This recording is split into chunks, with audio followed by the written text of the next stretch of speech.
नमस्कार, आप देख रहे हैं आज तक। आपके साथ मैं हूं सईद अंसारी। एक तरफ हमारा देश कोरोना के विरुद्ध युद्ध लड़ रहा है, तो वहीं दूसरी तरफ राजनीति अपने चरम पर है। कभी प्रोटोकॉल पॉलिटिक्स शुरू हो जाती है, तो कभी टूल किट का जिन्न फिर से बाहर आ जाता है। आखिर कब तक हम एक दूसरे पर कीचड़ उछालने का काम करते रहेंगे? कब कोरोना के विरुद्ध सरकारें एक साथ युद्ध लड़ेंगी?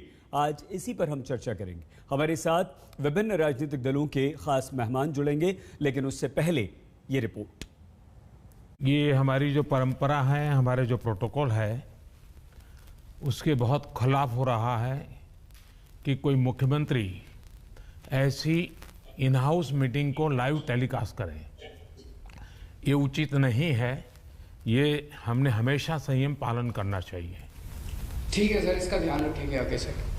अगर सर मेरी तरफ से कोई गुस्ताखी हुई है, मैंने कुछ कठोर बोल दिया, मेरे आचरण में कोई गलती है, तो उसके लिए मैं माफ़ी चाहता हूँ। मेरा विश्वास है। कुछ दिनों पहले पीएम और राज्यों के मुख्यमंत्रियों से बातचीत ने प्रोटोकॉल पॉलिटिक्स शुरू कर दी थी।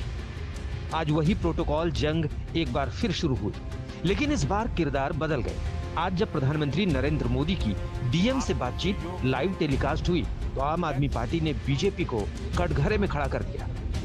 केजरीवाल की चर्चा टेलीकास्ट करने पर बीजेपी ने सवाल खड़े किए, तो इस बार आम आदमी पार्टी हमलावर हो गई। आज की मीटिंग में प्रधानमंत्री जी का वक्तव्य टीवी पर लाइव प्रसारित हुआ। पिछली बैठक में सीएम केजरीवाल के लाइव प्रसारण पर आपत्ति थी कि प्रोटोकॉल तोड़ा गया। आज के प्रोटोकॉल में लाइव ब्रॉडकास्ट की इजाजत थी। कैसे पता चले कि कौन सी बैठक से लाइव प्रसारण हो सकता है और कौन से में नहीं? हर जिले के एक और पीएम के लाइव टेलीकास्ट पर सियासत हुई, तो दूसरी ओर पात्रा कांग्रेस पर हमलावर हो गए।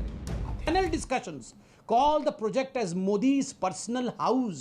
और मैं एक डिबेटर हूं, मैं हर दिन डिबेट में जाता हूं पार्टी की तरफ से, और हर प्रवक्ता कांग्रेस पार्टी का यही कह रहा होता है, ये तो मोदी का घर है, ये तो मोदी का महल। और यही डिजाइन में लिखा हुआ है कि उसको मोदी का महल और मोदी का पैलेस और मोदी का घर बताइए।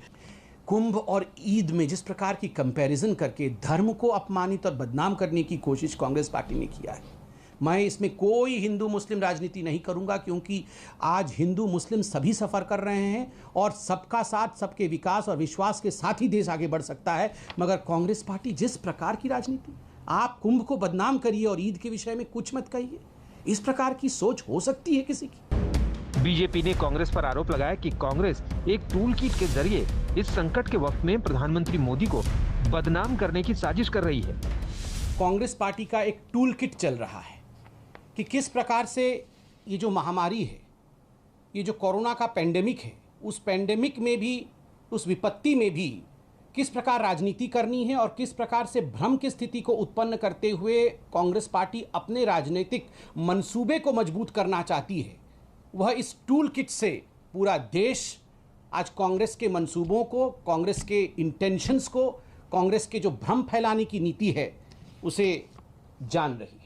आज भी 4000 से ज़्यादा लोगों ने अपनी जान दे दी। भारतीय जनता पार्टी कहती है कि कांग्रेस टूल किट का इस्तेमाल कर रही है कोरोना को लेकर। टूल किट किसने बनाया? टूल किट बीजेपी तैयार करती है। विपक्ष उसका इस्तेमाल अगर ना करे तो क्या करे? कथित फर्जी टूल किट मामले में कांग्रेस बीजेपी के खिलाफ तुगलक रोड पुलिस थाने में शिकायत दर्ज कराने पहुंची, जिसमें जेपी नड्डा, स्मृति ईरानी और संबित पात्रा के खिलाफ एफआईआर करने की मांग की गई है। उधर केंद्र सरकार के एक्शन को लेकर राहुल गांधी ने भी ट्वीट कर तंज मारा। मोदी सिस्टम में जितनी आसानी से सवाल उठाने वालों की गिरफ्तारी होती है, उतनी आसानी से वैक्सीन मिलती तो देश आज दर्दनाक स्थिति में ना होता। एक और कोरोना की मार झेल रहा देश, तो दूसरी ओर कोरोना पर जारी सियासत, जो देश में कोरोना की जंग को लगातार कमजोर कर रहा है। कोई भी राज्य हो, कोई भी राजनीतिक पार्टी का राज हो, इंतजाम पूरी तरह से गुल है, लेकिन सियासत फुल है। आज तक ब्यूरो। टूल किट के जरिए प्रधानमंत्री